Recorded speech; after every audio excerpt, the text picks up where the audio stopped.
Cash flow बनाते समय सबसे पहले हमें ऑपरेटिंग एक्टिविटीज़ को कैलकुलेट करना होता है। ऑपरेटिंग एक्टिविटीज़ में टोटल 5 स्टेप्स होते हैं, ठीक है। 5 स्टेप्स में पहला स्टेप जो होता है वो होता है net profit before tax and extra ordinary item calculate करना।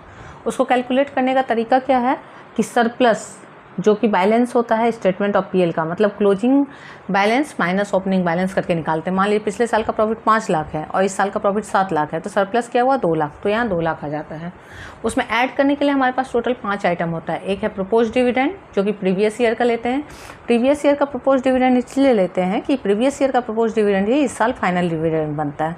कभी कभी क्वेश्चन में क्या करता है कि प्रपोज डिविडेंड नहीं लिख के डिविडेंड पेड लिखा रहता है, तो अगर डिविडेंड पेड लिखा है तो करंट ईयर का जाएगा, क्योंकि जो इस साल डिविडेंड पे हुआ है वही पिछले साल प्रपोज था।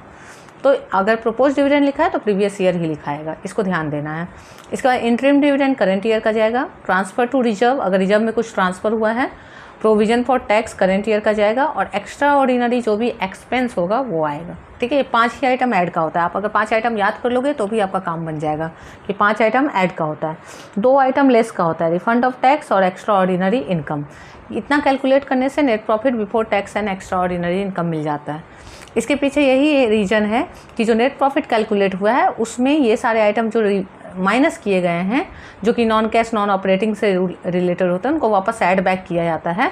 और जो इनकम हुआ था रिफंड ऑफ टैक्स की वजह से प्रॉफिट बढ़ गया था, जो कि अगर नहीं रिफंड होता तो एक्चुअल क्या होना चाहिए था वो निकालते हैं हम लोग। तो अभी तो इतना टाइम नहीं है कि हम लोग रीजन के ये में जाएं। जब मैं वीडियो इसका बनाऊंगी तो आपको पूरा कंप्लीट रीजन के साथ बताऊंगी, लेकिन इसको अभी आप इस तरह से अच्छे से कंठस्थ करके आराम से एग्जाम में इसको प्रिपेयर कर सकते हो।